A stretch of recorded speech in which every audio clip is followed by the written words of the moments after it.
Bismillahirrahmanirrahim. Assalamualaikum warahmatullahi wabarakatuh.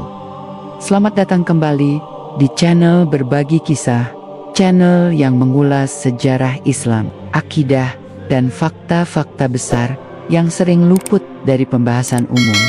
Disajikan berdasarkan Al-Quran, hadits syahih, serta penjelasan para ulama Ahlus Sunnah wal Jamaah.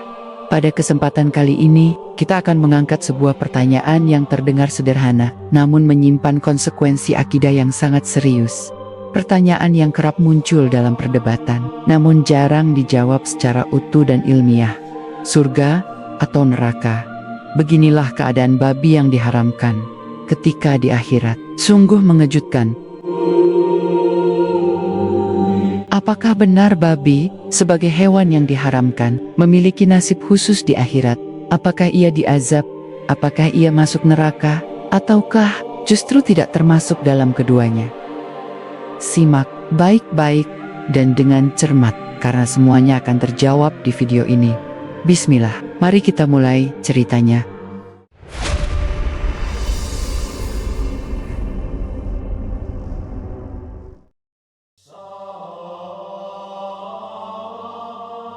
Judul pembahasan ini memuat satu kata kunci yang sejak awal Islam diturunkan tidak pernah berubah hukumnya, tidak pernah dinegosiasikan, dan tidak pernah diturunkan tingkat keharamannya.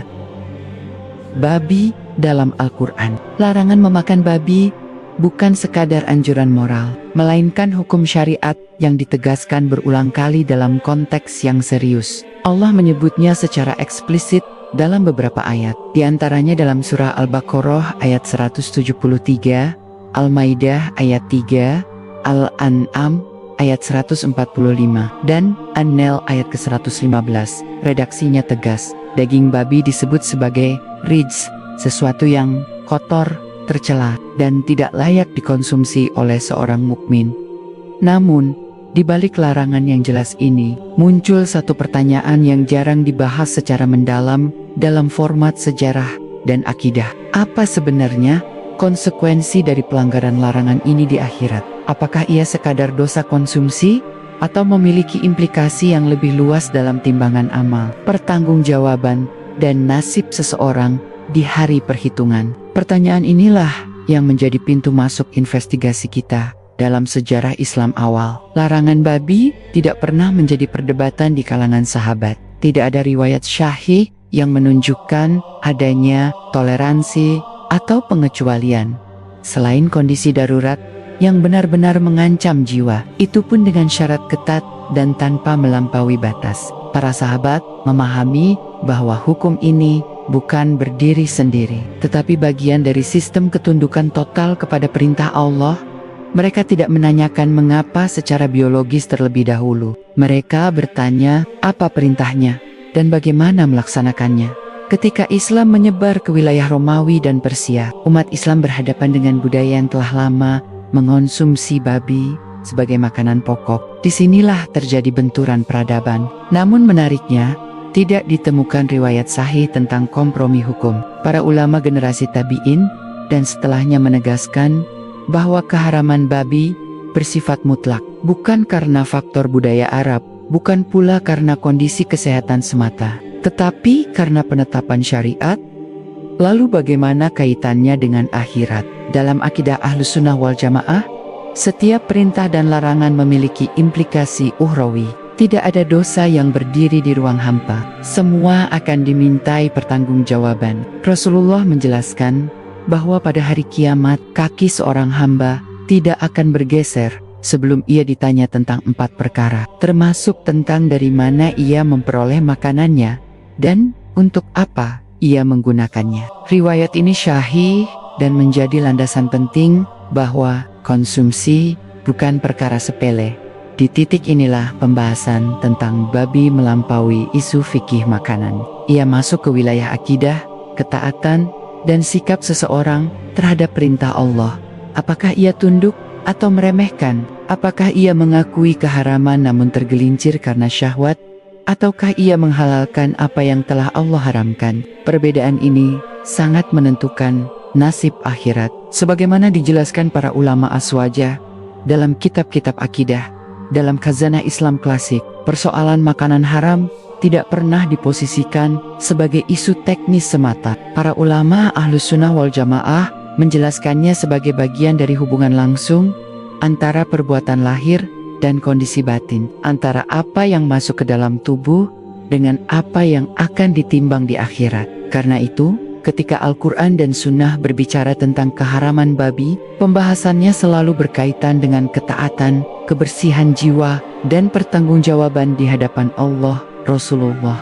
Dalam hadits syahih yang diriwayatkan oleh Imam Muslim, menjelaskan tentang seorang musafir yang berdoa dengan penuh kesungguhan, mengangkat tangan ke langit, namun doanya tertolak. Alasannya dijelaskan secara rinci, makanannya haram, minumannya haram, pakaiannya haram, dan ia tumbuh dari yang haram. Para ulama menjadikan hadis ini sebagai dalil utama bahwa konsumsi haram, termasuk daging babi, memiliki konsekuensi ukhrawi yang serius. Ia tidak hanya dicatat sebagai dosa, tetapi berpengaruh pada diterima atau ditolaknya amal.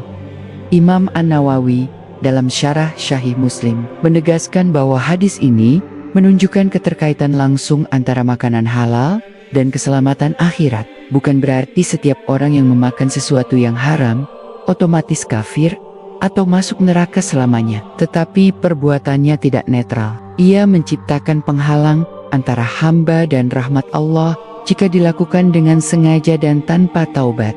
Dalam tafsir Al-Quran, para mufasir seperti Ibnu Katsir dan Al-Qurtubi menjelaskan bahwa penyebutan babi sebagai rijs bukan hanya bermakna najis secara hukum, tetapi juga secara maknawi. Rijs dalam konteks ini dipahami sebagai sesuatu yang merusak fitrah, mencemari ketaatan, dan mengotori hubungan seorang hamba dengan Tuhannya. Karena itu, dosa ini tidak berdiri sendiri, melainkan berlapis. Ada pelanggaran hukum, ada sikap meremehkan larangan, dan ada dampak terhadap amal-amal lain.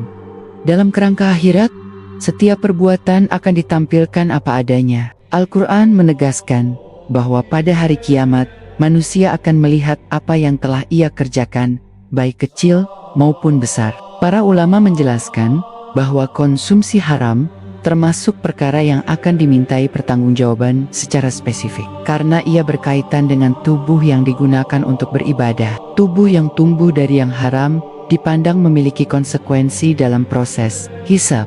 Disinilah letak perbedaan penting antara orang yang tergelincir karena kelemahan dan orang yang menghalalkan yang haram. Ahlus Sunnah wal Jamaah sepakat bahwa menghalalkan babi dengan meyakini kehalalannya, padahal telah jelas keharamannya dalam Al-Quran, dapat mengeluarkan seseorang dari Islam. Adapun orang yang mengakuinya haram, namun tetap melakukannya karena hawa nafsu, maka ia berada dalam dosa besar dan terancam siksa jika tidak bertaubat, namun tetap berada dalam lingkup keimanan. Penjelasan ini menunjukkan bahwa pembahasan babi dalam Islam tidak berhenti pada hukum fikih, tetapi masuk ke wilayah akidah dan nasib akhirat. Ia menjadi cermin sikap manusia terhadap batasan yang Allah tetapkan. Dalam sejarah Islam, para ulama sangat berhati-hati agar tidak membangun narasi berlebihan yang tidak bersumber, tetapi juga tidak meremehkan ancaman yang telah ditegaskan oleh nas yang syahih. Dengan memahami ini, jelas bahwa persoalan babi di akhirat tidak dipahami melalui kisah-kisah imajinatif, melainkan melalui prinsip pertanggungjawaban amal, timbangan dosa, dan pahala, serta dampak nyata dari makanan haram terhadap keselamatan seorang hamba di hadapan Allah, disertai pengingkaran terhadap hukum Allah. Maka ia berpindah dari wilayah maksiat ke wilayah kekufuran, sebagaimana ditegaskan oleh para ulama akidah. Imam At-Tahawi dalam Akidah At-Tahawiyah menjelaskan bahwa pelaku dosa besar berada di bawah kehendak Allah.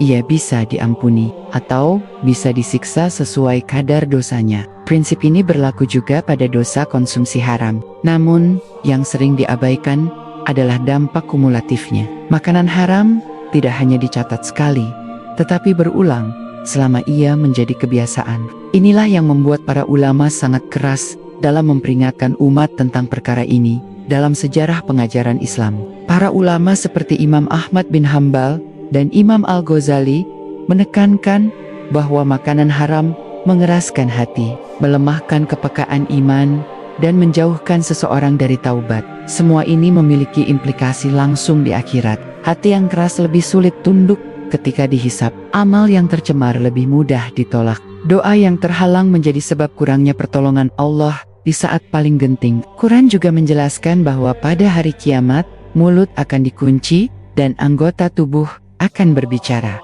Para mufasir menjelaskan bahwa tubuh akan menjadi saksi atas apa yang dikonsumsi dan dilakukan. Ini bukan narasi simbolik, tetapi bagian dari akidah tentang keadilan Allah.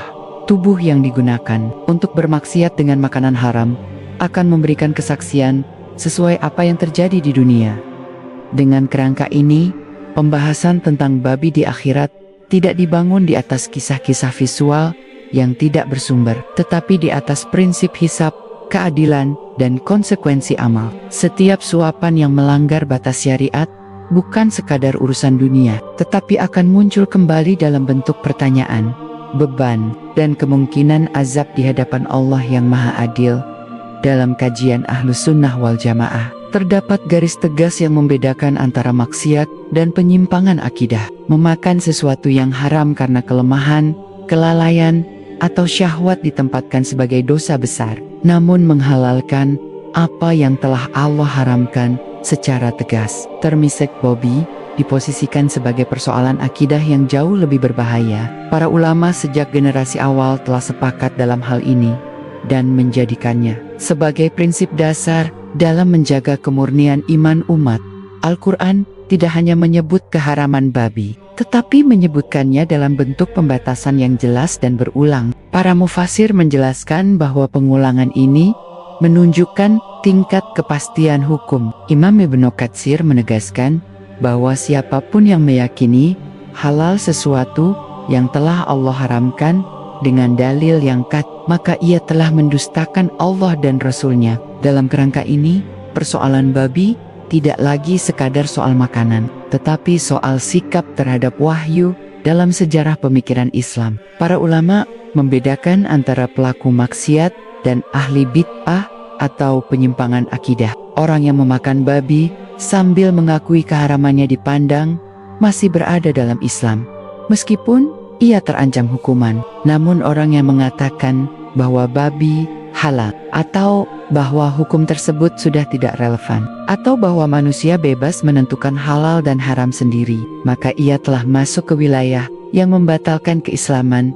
Menurut ijma ulama, Imam Al-Qadi ia dalam kitab As-Shifa menjelaskan bahwa mendustakan satu hukum yang telah disepakati keharamannya sama dengan mendustakan keseluruhan risalah. Ini karena risalah tidak bisa dipilah-pilah berdasarkan selera. Prinsip ini sangat penting dalam memahami dampak akhirat dari sikap terhadap babi. Ancaman di akhirat bukan hanya karena zat babi itu sendiri, tetapi karena keberanian manusia menentang otoritas Allah dalam menetapkan hukum. Dalam konteks hisab, para ulama akidah menjelaskan bahwa orang yang menghalalkan yang haram tidak akan dihisab seperti pelaku dosa biasa. Jika ia wafat dalam keyakinan tersebut tanpa taubat, maka status keimanannya gugur. Konsekuensinya bukan sekadar azab sementara, tetapi ancaman kekekalan di neraka, sebagaimana ketentuan bagi orang yang keluar dari Islam.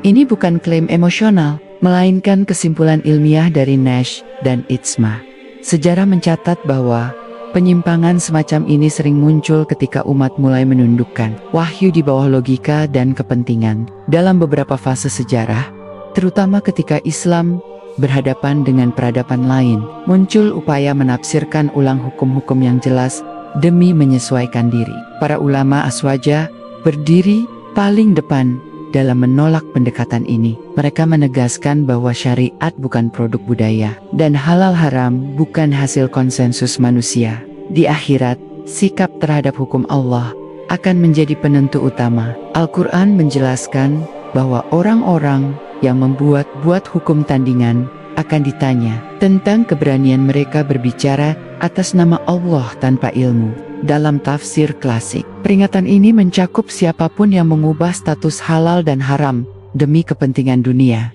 Dengan demikian, pembahasan tentang babi di akhirat tidak bisa dilepaskan dari pembahasan akidah. Ancaman terbesar bukan pada mereka yang tergelincir lalu menyesal, tetapi pada mereka yang meruntuhkan batas syariat dan menjadikannya relatif di hadapan Allah. Kesalahan jenis ini memiliki bobot yang jauh lebih berat daripada sekadar pelanggaran lahiriah dalam kerongka Ahlus Sunnah wal Jamaah. Pembahasan tentang dosa tidak pernah dilepaskan dari pembahasan tentang taubat. Ini bukan untuk melemahkan ancaman, tetapi untuk menempatkan keadilan dan rahmat Allah secara seimbang. Dosa konsumsi haram, termasuk memakan babi, meskipun berat dan berimplikasi serius di akhirat, tetap berada dalam wilayah yang dapat diampuni selama pelakunya tidak merusak akidah dan bersungguh-sungguh kembali kepada Allah. Al-Quran secara konsisten membuka pintu taubat bagi hamba-hambanya yang melakukan dosa besar. Dalam surah Az-Zumar, Allah menegaskan bahwa Dia mengampuni semua dosa bagi siapa saja yang bertaubat dengan sebenar-benarnya. Para ulama tafsir menjelaskan bahwa ayat ini mencakup dosa lahir dan batin, termasuk pelanggaran terhadap hukum makanan. Namun, taubat dalam Islam tidak bersifat simbolik. Ia memiliki syarat yang jelas dan tegas. Imam An-Nawawi menjelaskan bahwa taubat yang sah harus memenuhi 3 unsur. Pertama, berhenti dari perbuatan dosa tersebut. Kedua, menyesali perbuatan yang telah dilakukan. Ketiga, bertekad kuat untuk tidak mengulanginya. Jika dosa tersebut berkaitan dengan hak Allah, seperti konsumsi haram, maka ketiga unsur ini menjadi penentu diterima atau tidaknya taubat. Tidak ada konsep penghapusan otomatis tanpa perubahan nyata dalam konteks babi. Para ulama fikih menegaskan bahwa taubat menuntut penghentian total dari konsumsi dan segala bentuk pembenaran. Jika seseorang berhenti memakan babi tetapi tetap meyakini kehalalannya, maka taubatnya tidak sah karena masalahnya telah bergeser ke wilayah akidah. Namun jika ia berhenti, menyesal, dan mengakui keharaman hukum Allah, maka ia kembali berada dalam perlindungan iman. Rasulullah menjelaskan bahwa orang yang bertaubat dari dosa seperti orang yang tidak memiliki dosa sama sekali. Hadis ini diriwayatkan oleh Ibnu Majah dan dinilai hasan oleh para ahli hadis. Para ulama menjelaskan bahwa penghapusan dosa melalui taubat berlaku juga bagi dosa konsumsi haram, selama tidak disertai pengingkaran terhadap hukum syariat. Namun, taubat tidak menghapus seluruh konsekuensi secara otomatis di dunia. Dampak spiritual dari makanan haram membutuhkan waktu untuk dipulihkan. Imam Al-Ghazali menjelaskan bahwa hati yang lama terbiasa dengan yang haram memerlukan mujahadah agar kembali peka. Dalam konteks akhirat, taubat yang sah menjadi penghalang antara seorang hamba dan azab. Catatan dosa dihapus, hisab diringankan, dan peluang keselamatan terbuka. Para ulama juga menekankan bahwa menunda taubat adalah kesalahan fatal. Tidak ada jaminan seseorang akan hidup cukup lama untuk memperbaiki diri. Dalam banyak riwayat syahih, Rasulullah memperingatkan tentang kematian yang datang secara tiba-tiba. Dosa konsumsi haram yang dianggap remeh bisa menjadi beban berat jika seseorang wafat sebelum bertaubat.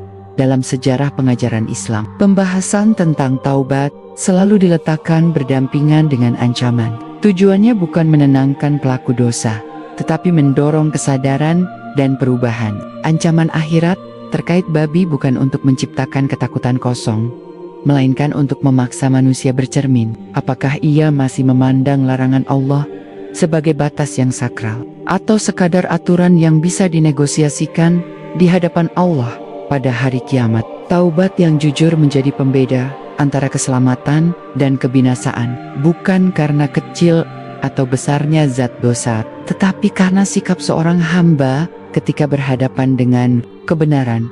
Salah satu aspek akhirat yang ditegaskan berulang kali dalam Al-Quran dan dijelaskan secara rinci oleh para ulama Ahlus Sunnah wal Jamaah adalah konsep kesaksian anggota tubuh pada hari kiamat. Manusia tidak hanya dihadapkan pada catatan amal tertulis, tetapi juga pada kesaksian yang berasal dari dirinya sendiri. Mulut dikunci dan anggota tubuh berbicara tentang apa yang pernah dilakukan. Prinsip ini menjadi sangat relevan ketika membahas dosa konsumsi haram. Al-Quran dalam surah Yasin menjelaskan bahwa pada hari itu, tangan dan kaki akan bersaksi atas apa yang telah diperbuat. Para mufasir seperti Ibnu Katsir dan At-Tabari menegaskan bahwa kesaksian ini bersifat hakiki, bukan majazi. Tubuh akan mengungkap apa yang pernah ia gunakan untuk bermaksiat, termasuk apa yang pernah ia konsumsi. Ini menjadi bentuk keadilan Allah yang sempurna. Tidak ada ruang untuk pengingkaran, pembelaan palsu, atau manipulasi alasan dalam konteks makanan haram. Para ulama menjelaskan bahwa tubuh yang tumbuh dan menguat dari asupan haram memiliki keterkaitan langsung dengan kesaksian ini. Hadis tentang daging yang tumbuh dari yang haram lebih pantas disentuh api neraka dipahami sebagai peringatan bahwa tubuh itu sendiri menjadi bagian dari perkara yang dipertanggungjawabkan, bukan karena zat tubuhnya yang bersalah, tetapi karena ia dibentuk melalui pelanggaran terhadap perintah Allah. Imam Ibnu Rajab Al-Hanbali menjelaskan bahwa anggota tubuh adalah amanah. Ia diberikan untuk digunakan dalam ketaatan. Ketika seseorang menggunakan amanah tersebut untuk melanggar hukum Allah secara sadar, maka amanah itu akan berbalik menjadi saksi yang memberatkan. Dalam hal babi, setiap konsumsi yang disengaja dan diketahui keharamannya menjadi catatan yang tidak bisa dihapus, kecuali dengan taubat yang sah. Para ulama juga menegaskan bahwa kesaksian tubuh ini berkaitan erat dengan kejujuran iman. Di dunia, seseorang bisa menyembunyikan perbuatannya, berdalih dengan alasan budaya, tekanan sosial, atau normalisasi lingkungan. Namun di akhirat, seluruh lapisan justifikasi itu runtuh. Yang tersisa hanyalah fakta, apa yang dikonsumsi, kapan dilakukan, dan dengan sikap apa perintah Allah disikapi. Dalam sejarah pemikiran Islam, konsep ini digunakan para ulama sebagai sarana pendidikan akidah. Mereka mengingatkan umat bahwa dosa konsumsi haram sering dianggap ringan karena tidak langsung merugikan orang lain. Padahal dampaknya bersifat internal dan jangka panjang. Ia membentuk tubuh, memengaruhi amal, dan pada akhirnya ikut berbicara di hari pembalasan. Al-Quran juga menjelaskan bahwa orang-orang kafir akan heran ketika anggota tubuh mereka bersaksi. Mereka bertanya, mengapa kulit dan tangan mereka berbicara? Jawabannya jelas, Allah yang menjadikan segala sesuatu berbicara telah memberikan kemampuan itu. Para ulama menjelaskan bahwa ini adalah puncak kehinaan bagi pelanggar hukum Allah. Tubuh yang dahulu digunakan untuk melanggar kini menjadi alat pembongkar aib. Dalam konteks ini, pembahasan tentang babi di akhirat menjadi sangat konkret. Ia tidak memerlukan kisah-kisah sensasional atau visualisasi berlebihan. Cukup dengan prinsip kesaksian tubuh. Sudah tampak betapa seriusnya konsekuensi dari meremehkan larangan Allah. Setiap keputusan yang diambil di dunia akan muncul kembali dalam bentuk yang tidak bisa ditolak. Pemahaman ini menegaskan bahwa akhirat bukan ruang simbolik, tetapi ruang keadilan. Tidak ada satupun perbuatan yang hilang, tidak ada satupun suapan yang luput. Semua akan kembali kepada pelakunya dalam bentuk pertanggungjawaban yang utuh dan tidak terbantahkan. Ketika seluruh rangkaian pembahasan ini diletakkan dalam satu kerangka utuh, terlihat dengan jelas bahwa persoalan babi dalam Islam bukan isu sampingan, bukan pula sekadar hukum makanan yang berdiri sendiri. Ia adalah titik uji ketaatan, indikator sikap terhadap wahyu, dan cermin hubungan seorang hamba dengan Allah. Dalam perspektif akhirat, ia terhubung langsung dengan hisab, kesaksian tubuh, diterima atau ditolaknya amal, serta keselamatan atau kebinasaan seseorang di hari pembalasan. Para ulama Ahlus Sunnah wal Jamaah menegaskan bahwa Allah tidak mengharamkan sesuatu tanpa hikmah dan tidak menetapkan ancaman tanpa keadilan. Keharaman babi diletakkan secara tegas dalam Al-Quran untuk menjaga kemurnian iman dan ketundukan total manusia kepada hukum Allah. Dalam sejarah Islam, tidak pernah ditemukan generasi salaf yang meremehkan perkara ini atau menganggapnya fleksibel. Justru mereka menjadikannya simbol ketaatan di tengah tekanan budaya dan peradaban yang bertentangan, pelajaran penting bagi umat Islam hari ini adalah memahami bahwa tantangan terbesar bukan lagi sekadar pelanggaran karena syahwat, tetapi normalisasi dan pembenaran. Ketika sesuatu yang haram mulai dianggap biasa, ketika hukum Allah mulai ditawar dengan logika zaman, disitulah bahaya akidah muncul. Para ulama telah mengingatkan bahwa dosa yang disertai pembenaran jauh lebih berbahaya daripada dosa yang disertai penyesalan. Di akhirat, tidak ada argumen budaya, tidak ada dalih tekanan sosial, dan tidak ada pembelaan berbasis kebiasaan lingkungan. Yang ditanya adalah satu hal mendasar. Apakah seseorang tunduk ketika hukum Allah disampaikan dengan jelas? Konsumsi babi menjadi salah satu contoh konkret bagaimana perkara yang tampak kecil di dunia bisa berubah menjadi persoalan besar di akhirat jika dilakukan dengan sikap meremehkan. Hikmah lain yang ditekankan para ulama adalah pentingnya menjaga sumber makanan sebagai fondasi ibadah. Salat, doa, sedekah, dan amal besar lainnya berdiri di atas tubuh yang dibentuk dari apa yang dikonsumsi. Ketika fondasi ini rusak, maka bangunan amal ikut terancam. Karena itu, para ulama salaf dikenal sangat berhati-hati dalam urusan makanan, bahkan terhadap perkara yang syubhat, apalagi yang jelas keharamannya. Bagi umat Islam hari ini, pembahasan ini seharusnya melahirkan kewaspadaan, bukan keputusasaan. Ancaman akhirat terkait babi dan makanan haram bukan untuk menutup pintu rahmat, tetapi untuk menjaga batas. Selama akidah dijaga, hukum Allah diakui, dan taubat dilakukan dengan sungguh-sungguh, pintu keselamatan tetap terbuka. Namun selama pembenaran terus dipelihara, ancaman itu tetap nyata.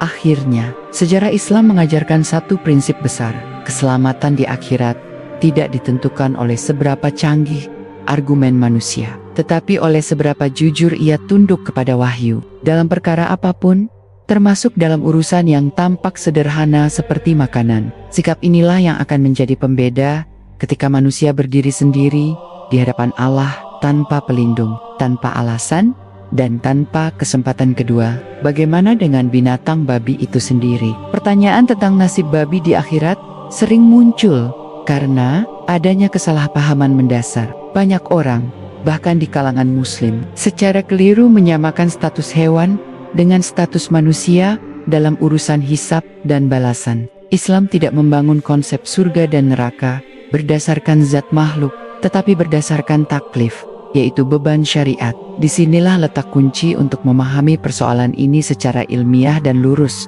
Menurut Ahlus Sunnah wal Jamaah, dalam akidah Islam, babi adalah hewan, dan seluruh hewan tidak dibebani perintah dan larangan syariat, sebagaimana manusia dan jin. Mereka tidak diperintahkan sholat, tidak diperintahkan beriman, dan tidak pula dilarang memakan sesuatu. Karena itu, hewan tidak dihisap dengan konsep dosa dan pahala seperti manusia. Keharaman babi bukan ditujukan kepada babi, melainkan kepada manusia sebagai pihak yang dibebani hukum. Al-Quran dan Sunnah tidak pernah menyebut bahwa babi berdosa, dilaknat, atau diazab karena menjadi babi. Keharaman babi adalah bagian dari sistem ujian bagi manusia. Ini ditegaskan oleh para ulama tafsir dan akidah. Imam Ibnu Katsir menjelaskan bahwa penyebutan babi sebagai rijs berkaitan dengan fungsi hukumnya bagi manusia, bukan status moral babi sebagai makhluk hidup. Lalu, apakah hewan termasuk babi akan dibangkitkan di akhirat? Jawabannya, ya, seluruh makhluk hidup akan dibangkitkan. Dalilnya terdapat dalam Al-Quran dan hadis syahih. Rasulullah menjelaskan bahwa pada hari kiamat, hewan-hewan akan dikumpulkan dan dilakukan qisyas di antara mereka. Hewan yang pernah menzalimi hewan lain akan diadili secara adil. Bahkan kambing yang tidak bertanduk akan dibalas atas kezalimannya terhadap kambing yang bertanduk. Namun, setelah keadilan ditegakkan, Rasulullah menjelaskan bahwa hewan-hewan tersebut akan dijadikan tanah. Mereka tidak masuk surga dan tidak pula dimasukkan ke neraka. Inilah titik krusial yang sering diabaikan. Hewan tidak mendapatkan kenikmatan surga dan tidak merasakan azab neraka. Keberadaan mereka di akhirat berakhir setelah keadilan ditegakkan. Ketika orang kafir melihat hal itu, ia akan berkata, "Seandainya aku menjadi tanah." Pernyataan ini disebutkan dalam Al-Quran dan dijelaskan para ulama sebagai bentuk penyesalan manusia yang sadar akan beratnya hisab. Dengan demikian, babi tidak masuk surga dan tidak masuk neraka. Ia tidak dihukum karena zatnya dan tidak diberi ganjaran karena ia tidak memiliki pilihan moral. Status haram babi sepenuhnya berkaitan dengan manusia sebagai makhluk yang diuji. Disinilah letak kesalahpahaman besar. Fokus Islam bukan pada membenci hewannya, tetapi pada menjaga batas ketaatan manusia. Konsekuensi akhirat yang sesungguhnya justru berpindah sepenuhnya kepada manusia. Siapa yang mematuhi larangan Allah terkait babi, ia sedang menjaga ketaatan dan keselamatan dirinya sendiri. Siapa yang melanggarnya, apalagi dengan pembenaran, ia sedang mempertaruhkan nasibnya di akhirat. Babi tidak menanggung apapun dari pilihan itu. Manusia sepenuhnya menanggung akibatnya. Penjelasan ini menunjukkan keadilan Islam yang sering luput dari perhatian. Islam tidak menghukum makhluk tanpa tanggung jawab moral. Islam tidak menjadikan babi sebagai simbol kejahatan metafisik. Ia hanyalah makhluk Allah yang diciptakan dengan fungsi tertentu dalam ekosistem dunia. Yang diuji adalah manusia, bukan babi. Kesimpulannya jelas, babi tidak dihisap seperti manusia. Babi tidak masuk surga dan tidak masuk neraka. Keharaman babi adalah ujian ketaatan bagi manusia, dan akhirat adalah tempat di mana pilihan manusia, sekecil apapun, akan kembali kepadanya secara utuh. Dalam literatur akidah Islam, pembahasan tentang nasib hewan di akhirat muncul bukan sebagai isu utama, melainkan sebagai cabang dari pembahasan keadilan Allah. Para ulama Ahlus Sunnah wal Jamaah tidak memulai pembahasan ini dari pertanyaan hewan masuk surga atau neraka, melainkan dari prinsip dasar siapa yang dibebani hukum dan siapa yang tidak. Dari sinilah seluruh kesimpulan ditarik secara konsisten. Manusia dan jin adalah makhluk mukallaf. Mereka diberi akal, pilihan, wahyu, dan konsekuensi. Hewan bergerak berdasarkan insting dan ketetapan penciptaan. Karena itu, dalam Islam, tidak ada konsep dosa hewan. Babi tidak berdosa karena menjadi babi. Ia tidak melanggar larangan apapun karena tidak pernah dibebani larangan. Ketika Allah mengharamkan babi, yang sedang diuji bukan babinya, tetapi manusia. Para mufasir menjelaskan bahwa banyak kesalahpahaman muncul karena manusia memproyeksikan konsep moral manusia ke makhluk yang tidak berada dalam sistem moral tersebut. Dalam tafsir surah Al-An'am ayat 38, Allah menjelaskan bahwa seluruh hewan adalah umat-umat seperti manusia. Imam As-Tabari menafsirkan ayat ini sebagai penegasan bahwa hewan memiliki sistem kehidupan, tetapi bukan sistem tanggung jawab syariat. Mereka hidup, berkembang biak, dan mati sesuai sunatullah, bukan sesuai hukum halal dan haram. Ketika berbicara tentang kebangkitan hewan di akhirat, para ulama sepakat bahwa kebangkitan tersebut bukan untuk pembalasan pahala dan dosa, melainkan untuk penegakan keadilan. Rasulullah menjelaskan dalam hadis syahih bahwa pada hari kiamat seluruh makhluk hidup akan dikumpulkan, lalu dilakukan qisyas di antara mereka. Hewan yang menzalimi hewan lain akan diadili. Ini menunjukkan bahwa keadilan Allah mencakup seluruh makhluk, bahkan yang tidak mukallaf. Namun, keadilan ini memiliki batas yang jelas. Setelah qisyas ditegakkan, hewan tidak melanjutkan perjalanan seperti manusia. Tidak ada surga bagi hewan, tidak ada neraka bagi hewan. Rasulullah menjelaskan bahwa setelah itu, hewan-hewan akan dijadikan tanah. Disinilah muncul ayat Al-Quran yang sangat kuat maknanya. Ketika orang kafir berkata, "Seandainya aku menjadi tanah," para ulama tafsir menjelaskan bahwa orang kafir menyaksikan betapa ringan nasib hewan dibandingkan manusia yang harus menghadapi hisab, mizan, dan keputusan kekal. Dalam konteks ini, babi berada pada posisi yang sama dengan hewan lain. Tidak ada dalil syahih yang menyebut bahwa babi mendapat perlakuan khusus di akhirat. Tidak ada hadis sahih yang mengatakan babi disiksa, dilaknat, atau dimasukkan ke neraka. Semua narasi semacam itu yang beredar di luar literatur syahih dikategorikan sebagai cerita tanpa dasar, dan para ulama aswaja secara tegas menolaknya. Keharaman babi sepenuhnya terkait dengan fungsi hukum bagi manusia. Para ulama fikih menjelaskan bahwa sesuatu bisa haram bukan karena makhluknya jahat, tetapi karena Allah menetapkannya sebagai batas ujian. Dalam banyak kasus, Islam mengharamkan sesuatu yang pada dirinya tidak memiliki kesadaran moral. Khamr tidak berdosa karena menjadi khamr. Riba tidak berdosa karena menjadi sistem. Yang berdosa adalah manusia yang melanggar larangan. Disinilah letak keadilan dan konsistensi Islam. Islam tidak membenci makhluk. Islam membenci pelanggaran terhadap hukum Allah. Ketika seseorang bertanya, apa salah babi sampai diharamkan? Para ulama menjawab, tidak ada salah pada babi. Ujiannya bukan pada babi, tetapi pada manusia. Dalam sejarah pemikiran Islam, pertanyaan ini sering muncul ketika umat Islam hidup berdampingan dengan masyarakat non-muslim yang mengonsumsi babi secara luas. Para ulama menjelaskan bahwa perbedaan ini bukan soal superioritas budaya, tetapi soal perbedaan sistem ketundukan. Seorang muslim tidak meninggalkan babi karena jijik semata, tetapi karena patuh. Inilah nilai yang diuji di dunia dan ditimbang di akhirat. Dengan memahami ini, jelas bahwa mencari-cari nasib babi di neraka adalah kesalahan fokus. Fokus Islam bukan pada makhluk yang tidak dibebani hukum, tetapi pada manusia yang diberi pilihan. Babi tidak membawa beban apapun ke akhirat. Beban itu sepenuhnya berada di pundak manusia yang berinteraksi dengan hukum Allah, baik dengan ketaatan maupun dengan pelanggaran. Dalam diskursus Islam klasik, para ulama sengaja sangat berhati-hati ketika berbicara tentang makhluk yang tidak mukallaf, agar umat tidak terjerumus pada cara berpikir yang keliru. Salah satu kekeliruan terbesar adalah mempersonalisasi hukum syariat kepada objeknya, bukan kepada subjeknya.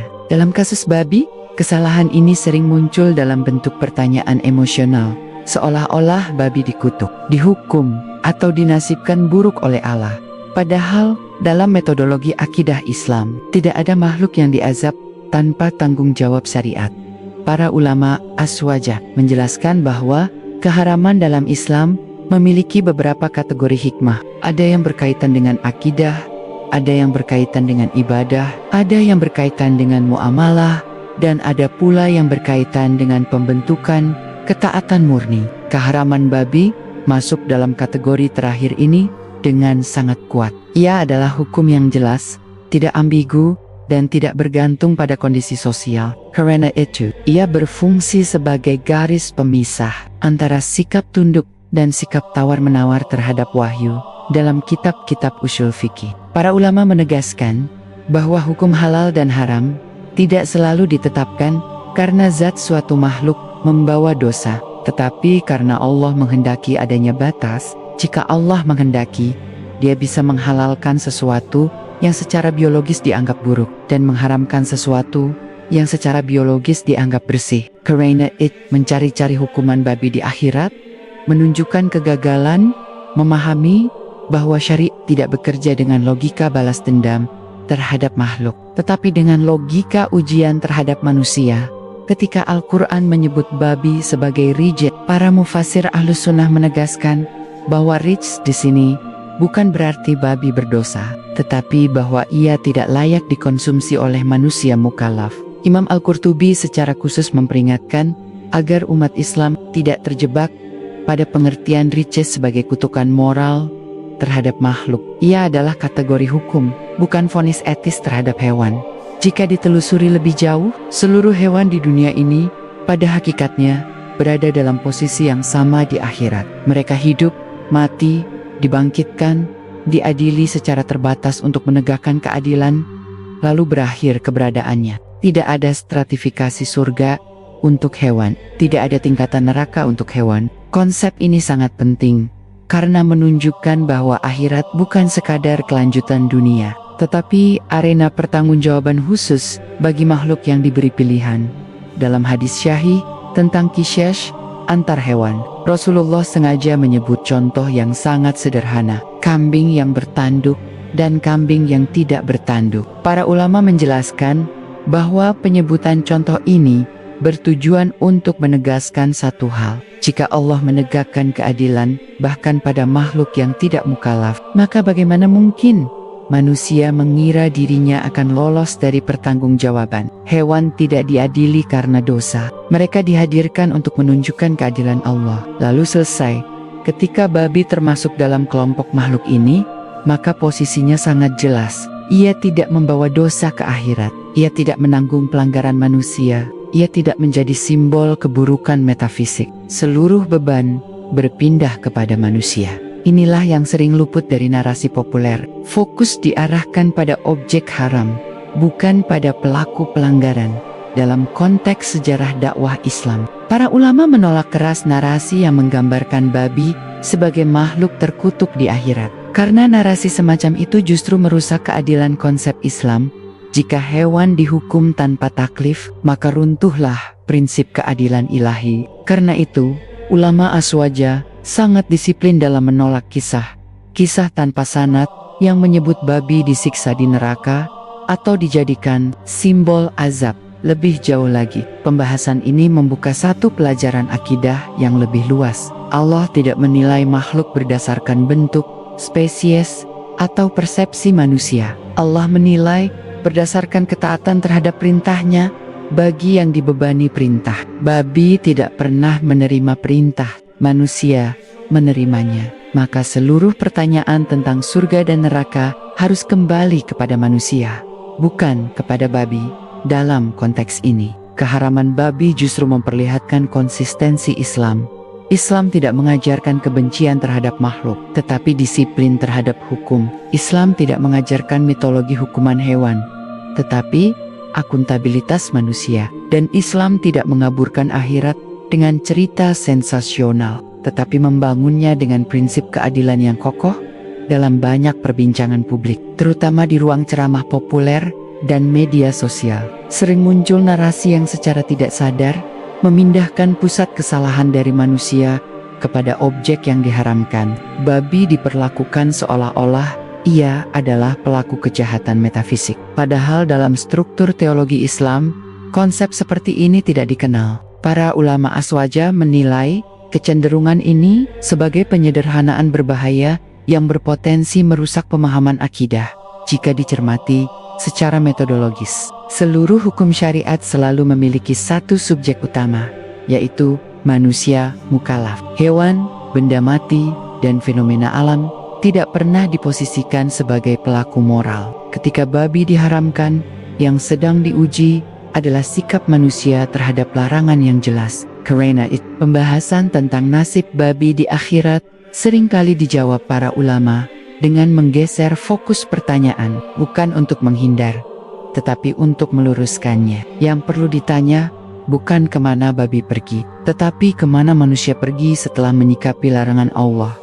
Dalam kitab-kitab akidah klasik, pembahasan tentang hewan sering dimasukkan dalam bab keadilan Allah, bukan bab pahala dan siksa. Imam Abu Ja'far At-Tahawi ketika membahas hari kiamat tidak pernah menyebut adanya balasan akhirat bagi hewan dalam bentuk surga atau neraka. Ini bukan kelalaian, tetapi ketepatan metodologis. Hewan tidak memiliki amanah iman, maka tidak ada ganjaran iman dan tidak ada siksa kufur bagi mereka.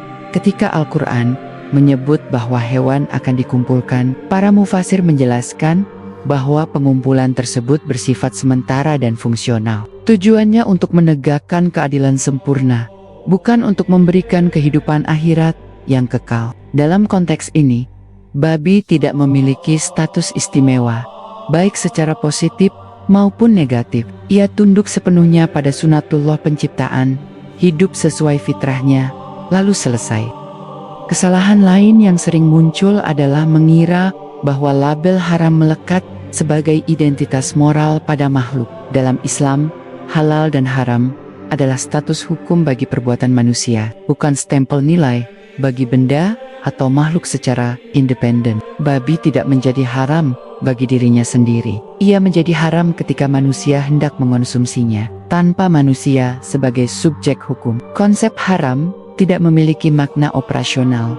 para ulama usul fikih menekankan bahwa hukum syariat selalu membutuhkan pelaku yang memiliki kemampuan memahami perintah. Karena itu, ketika manusia mengabaikan larangan babi, ia bukan sedang meniru perilaku hewan, tetapi sedang menanggalkan fungsi akalnya sebagai sarana ketaatan. Inilah yang membuat dosa konsumsi haram memiliki bobot akidah dan moral yang jauh lebih besar daripada sekadar pelanggaran teknis dalam konteks akhirat. Perbedaan ini menjadi sangat tegas. Hewan tidak berdiri di hadapan Allah untuk mempertanggungjawabkan iman. Manusia berdiri dengan membawa seluruh keputusan sadar yang pernah ia buat. Babi tidak membawa catatan amal. Manusia membawa kitab catatan yang terbuka. Karena itu, membayangkan babi masuk neraka justru mereduksi makna neraka itu sendiri sebagai tempat keadilan bagi makhluk yang membangkang dengan kesadaran.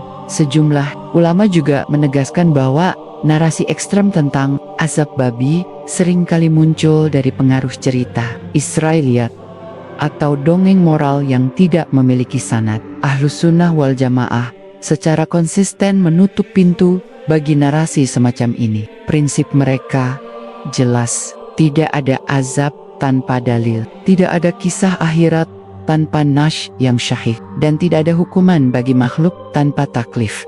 Lebih jauh, jika diperhatikan secara cermat, Islam justru mengajarkan penghormatan terhadap keteraturan penciptaan. Setiap makhluk memiliki peran ekologis dan eksistensial. Babi diciptakan dengan fungsi tertentu dalam sistem dunia. Keharamannya bukan penafian atas penciptaannya, tetapi pembatasan bagi manusia dalam berinteraksi dengannya. Dengan kata lain, Allah tidak menciptakan makhluk sia-sia, tetapi tidak semua makhluk ditetapkan untuk semua fungsi bagi manusia.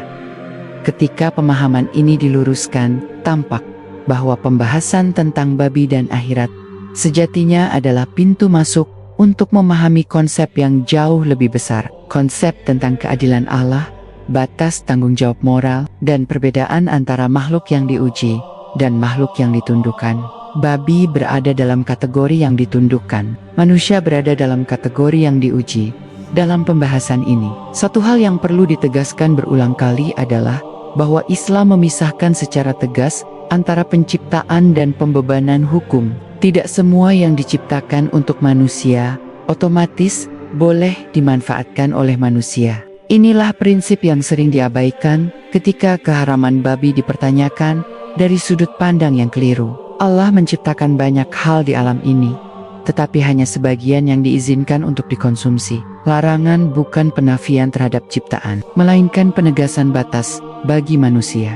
Para ulama tafsir menjelaskan bahwa ketika Al-Quran menyebut keharaman babi secara eksplisit, itu menunjukkan bahwa manusia tidak diberi ruang untuk mengaburkan batas ini dengan spekulasi. Dalam metodologi syariat, hukum yang disebutkan secara jelas dan berulang memiliki tingkat kepastian yang tinggi. Karena itu, babi menjadi contoh klasik dalam kitab-kitab fikih tentang sesuatu yang keharamannya tidak bersifat ijtihadi. Ia tidak bergantung pada kondisi zaman, tempat, atau perubahan selera manusia. Dari sudut pandang akhirat, kepastian hukum ini memiliki implikasi langsung. Semakin jelas suatu larangan, semakin besar tanggung jawab manusia ketika melanggarnya. Para ulama menjelaskan bahwa hisab akan mempertimbangkan tingkat pengetahuan dan kejelasan dalil. Dalam perkara babi, dalilnya sangat jelas, maka pelanggaran yang dilakukan dengan sadar tidak bisa disamakan dengan pelanggaran terhadap perkara yang masih diperselisihkan.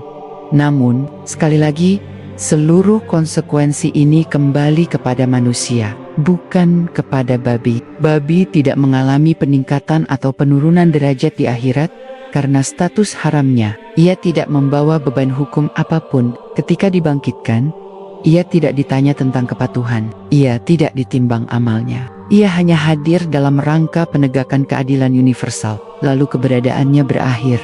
Dalam beberapa kitab akidah, para ulama menjelaskan bahwa dijadikannya hewan sebagai tanah setelah kisyas adalah bentuk rahmat sekaligus ketegasan. Rahmat karena hewan tidak dipaksa menjalani kehidupan akhirat yang panjang tanpa makna pahala. ketegasan karena manusia diperlihatkan secara nyata. Perbedaan nasib antara makhluk yang tidak dibebani dan makhluk yang dibebani. Ketika orang kafir berharap menjadi tanah, itu bukan karena mereka ingin menjadi hewan, tetapi karena mereka menyadari beratnya konsekuensi iman dan kufur. Di titik ini, pembahasan tentang babi sering disalahgunakan untuk membangun narasi emosional, seolah-olah Islam memiliki musuh simbolik dalam bentuk hewan tertentu. Para ulama aswaja menolak pendekatan ini. Islam tidak membangun identitasnya dengan membenci makhluk, tetapi dengan menegakkan tauhid dan ketaatan. Jika babi dijadikan simbol keburukan metafisik, maka itu adalah konstruksi manusia, bukan ajaran wahyu dalam sejarah Islam. Ketika umat Islam hidup di wilayah yang mayoritas penduduknya mengonsumsi babi, para ulama tidak pernah mengajarkan kebencian terhadap hewan tersebut. Yang mereka tekankan adalah kehati-hatian terhadap makanan, perdagangan, dan interaksi yang melibatkan yang haram. Ini menunjukkan bahwa fokus Islam selalu pada perilaku manusia, bukan pada eksistensi makhluk lain. Para ulama juga mengingatkan bahwa memperpanjang perdebatan tentang nasib babi di akhirat seringkali menjadi distraksi dari pertanyaan yang jauh lebih mendesak. Apakah manusia sudah menjaga batas halal dan haram dalam hidupnya? Apakah ia tunduk ketika larangan itu bertentangan dengan kebiasaan atau kepentingannya? Apakah ia memandang hukum Allah sebagai otoritas tertinggi atau sekadar opsi moral?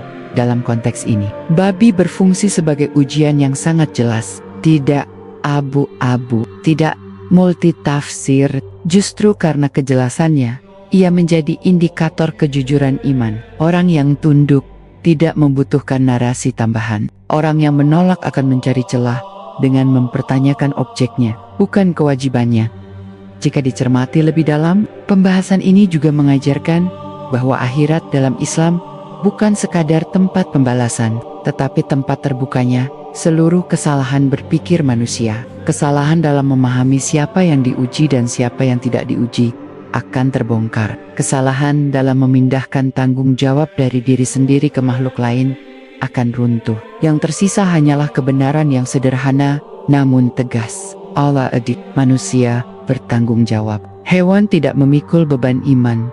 Pemahaman ini tidak mengurangi ketegangan narasi akhirat, justru memperkuatnya. Karena ancaman tidak diarahkan pada objek mati atau makhluk tak berakal, tetapi pada manusia yang sadar, memahami, dan memilih. Dan disinilah letak keseriusan pembahasan ini dalam konteks sejarah Islam dan akidah. Jika ditarik lebih dalam ke ranah filsafat hukum Islam, keharaman babi juga berfungsi sebagai penanda batas antara hak Allah dan keinginan manusia. Para ulama ushul fikih menjelaskan bahwa ada hukum-hukum yang hikmahnya dapat dijelaskan secara rasional, dan ada hukum-hukum yang hikmahnya tidak sepenuhnya dibuka kepada manusia. Keharaman babi berada di wilayah yang oleh para ulama disebut sebagai ta'abudi yang dominan. Artinya, ketaatan menjadi tujuan utama, bukan sekadar pemahaman sebab biologis atau sosial. Ketika manusia memaksa mencari kesalahan babi agar larangan itu terasa masuk akal secara emosional, sebenarnya ia sedang menggeser pusat ketaatan dari Allah ke akalnya sendiri. Dalam kerangka akidah, ini adalah pergeseran yang berbahaya. Para ulama aswaja menegaskan bahwa iman tidak dibangun di atas syarat selama masuk akal, menurutku, tetapi di atas penerimaan terhadap otoritas wahyu. Disinilah babi kembali berfungsi sebagai ujian, bukan ujian kebersihan, tetapi ujian kepatuhan. Dalam pembahasan akhirat, ujian kepatuhan ini akan muncul kembali dalam bentuk yang sangat telanjang. Manusia tidak ditanya tentang seberapa cerdas ia menafsirkan hukum, tetapi seberapa jujur ia tunduk ketika hukum itu jelas. Hewan tidak mengalami fase ini. Babi tidak berdiri di hadapan Allah untuk mempertanggungjawabkan apakah ia layak diharamkan atau tidak. Ia tidak membawa agenda pembenaran. Ia hanya hadir sebagai makhluk yang ditundukkan, lalu selesai. Para ulama juga menjelaskan bahwa keberadaan hewan di akhirat, meskipun sementara, memiliki efek pedagogis yang sangat kuat. Ketika manusia menyaksikan bahwa hewan tidak menjalani kehidupan kekal, ia akan memahami bahwa kehidupan akhirat bukan hak semua makhluk, tetapi konsekuensi dari amanah. Amanah inilah yang membuat manusia dimuliakan sekaligus dipertaruhkan. Tanpa amanah, tidak ada surga. Tanpa amanah, tidak ada neraka. Hewan tidak memikul amanah itu. Dalam tafsir ayat tentang amanah, para ulama menjelaskan bahwa gunung, langit, dan bumi enggan memikulnya. Manusia menerimanya. Babi, sebagai bagian dari alam yang tidak memikul amanah, berada di luar sistem balasan kekal. Ini bukan bentuk pengurangan nilai, tetapi penempatan yang tepat. Nilai dalam Islam tidak ditentukan oleh spesies, tetapi oleh tanggung jawab. Di titik ini, terlihat jelas bahwa mengaitkan babi dengan neraka adalah kekeliruan kategori. Neraka bukan tempat bagi makhluk yang tidak pernah diberi pilihan. Neraka adalah konsekuensi dari penolakan sadar terhadap kebenaran. Karena itu, para ulama sangat tegas menolak narasi apapun yang menggambarkan babi sebagai penghuni neraka atau simbol azab. Narasi semacam itu bukan hanya tidak berdalil, tetapi merusak struktur keadilan Islam. Dalam konteks sejarah polemik, pertanyaan tentang nasib babi sering dimunculkan dalam perdebatan lintas agama. Para ulama aswaja menjawabnya bukan dengan defensif, tetapi dengan kerangka konseptual yang kokoh. Mereka menjelaskan bahwa Islam tidak mempersoalkan hewan, tetapi mempersoalkan ketaatan. Ketika fokus dipindahkan ke manusia, seluruh polemik kehilangan pijakannya lebih jauh. Para ulama juga mengingatkan bahwa terlalu sibuk membicarakan nasib makhluk yang tidak mukallaf bisa menjadi bentuk kelalaian spiritual. Ia mengalihkan perhatian dari pertanyaan yang seharusnya ditanyakan setiap manusia. Apakah aku telah mematuhi larangan yang jelas? Apakah aku menjaga batas yang Allah tetapkan? Apakah aku siap menghadapi hisab yang nyata?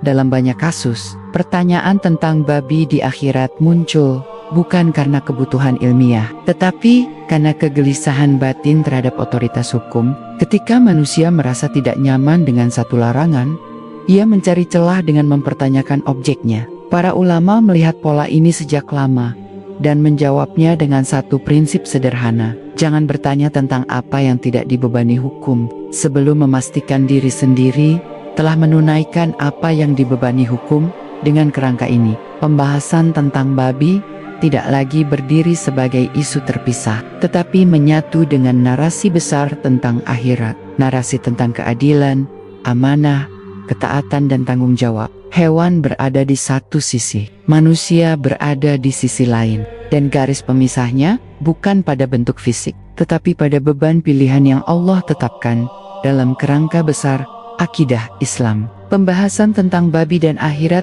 pada akhirnya selalu berujung pada satu poros utama, yaitu konsep amanah dan pilihan sadar. Para ulama Ahlus Sunnah wal Jamaah menjelaskan bahwa perbedaan paling mendasar antara manusia dan makhluk lain bukan terletak pada kecerdasan biologis, tetapi pada kapasitas menerima perintah dan larangan. Disinilah letak alasan mengapa surga dan neraka hanya relevan bagi manusia dan jin.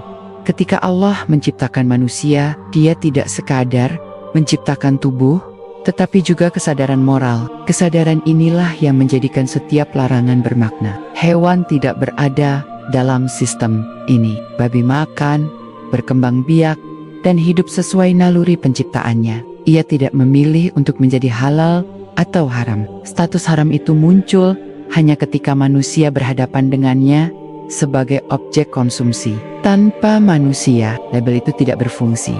Para ulama usul fikih menekankan bahwa hukum syariat selalu bersifat relasional. Ia tidak berdiri sendiri di alam, tetapi beroperasi ketika ada subjek hukum. Karena itu, menanyakan nasib babi di neraka sama seperti menanyakan nasib pisau yang digunakan untuk kejahatan. Pisau tidak diadili. Yang diadili adalah tangan yang menggunakannya dengan pilihan sadar. Analogi ini sering digunakan ulama untuk meluruskan kesalahan berpikir masyarakat awam dalam tafsir ayat-ayat akhirat. Para mufasir juga menegaskan bahwa neraka digambarkan sebagai tempat bagi mereka yang mendustakan kebenaran Setelah kebenaran itu jelas, babi tidak pernah menerima penjelasan. Ia tidak pernah ditawarkan iman. Maka memasukkannya ke dalam narasi neraka justru bertentangan dengan definisi neraka itu sendiri. Neraka bukan tempat bagi makhluk yang pasif, tetapi bagi makhluk yang aktif menolak.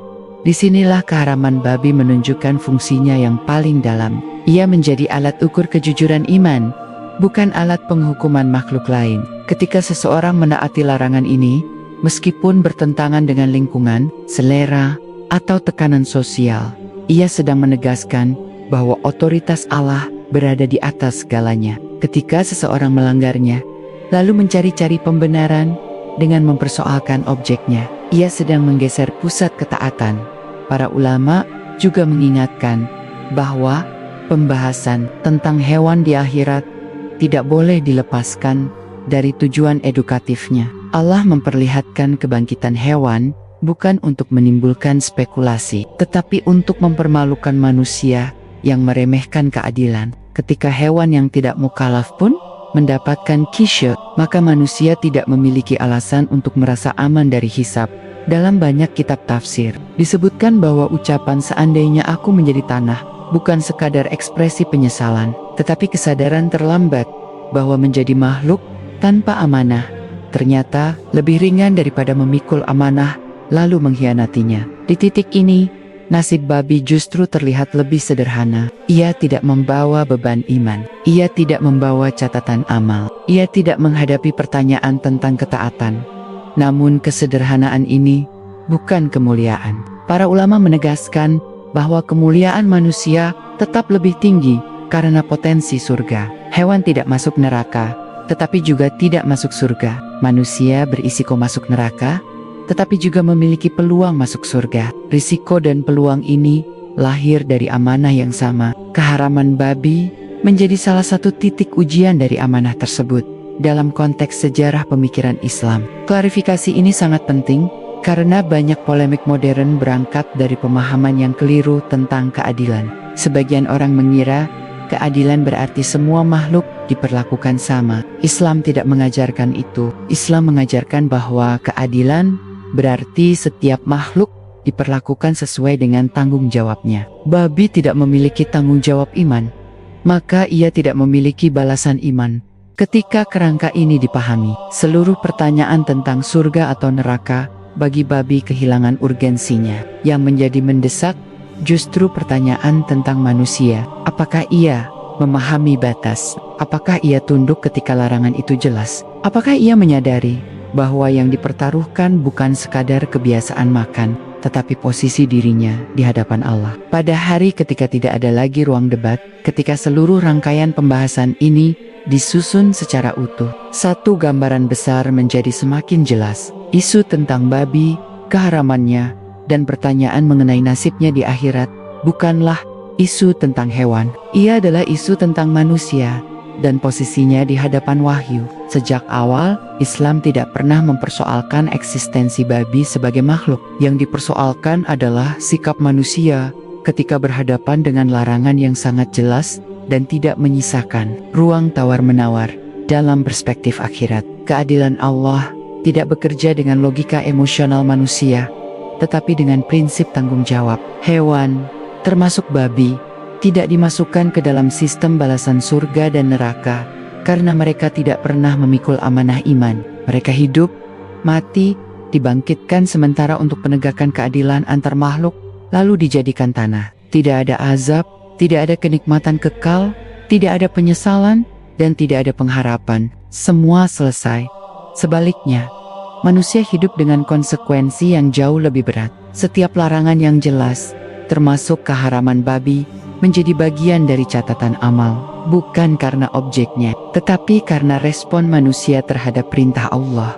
Dalam banyak riwayat dan penjelasan ulama Ahlus Sunnah wal Jamaah, ditegaskan bahwa yang memberatkan hisab bukan sekadar dosa besar atau kecil, tetapi sikap batin terhadap hukum. Apakah seseorang tunduk atau justru mencari pembenaran ketika seseorang melanggar larangan lalu meremehkannya, atau bahkan mempertanyakannya dengan nada meragukan wahyu?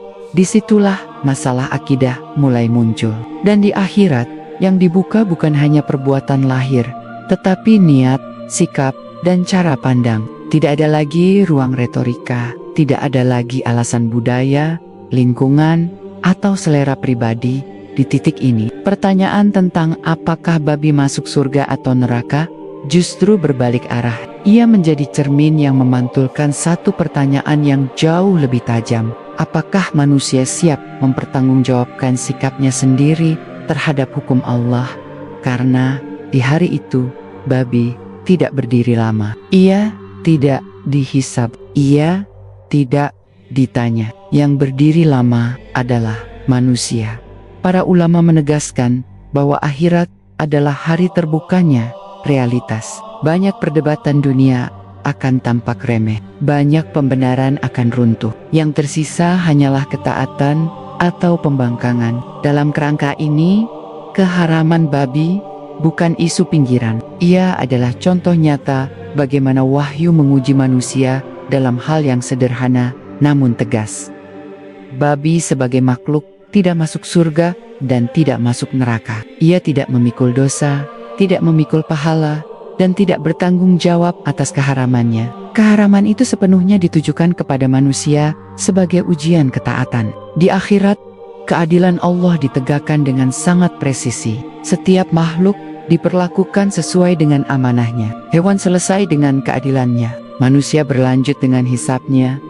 Pelajaran terpenting dari seluruh pembahasan ini bukan tentang babi, tetapi tentang iman, tentang bagaimana seseorang bersikap ketika hukum Allah jelas, tentang apakah ia tunduk atau justru berusaha menggeser pusat ketaatan dari wahyu ke akalnya sendiri. Narasi ini mengajak kita berhenti sejenak dari perdebatan yang tidak perlu dan kembali kepada pertanyaan yang paling mendasar. Sudahkah kita memosisikan diri sebagai hamba yang taat atau sebagai hakim atas hukum Allah? Karena di hari ketika tirai dunia disingkap, tidak ada lagi perdebatan tentang hewan yang haram. Yang ada hanyalah manusia dan catatan amalnya di hadapan Rabb semesta alam. Wallahu a'lam bishawab. Wassalamualaikum warahmatullahi wabarakatuh.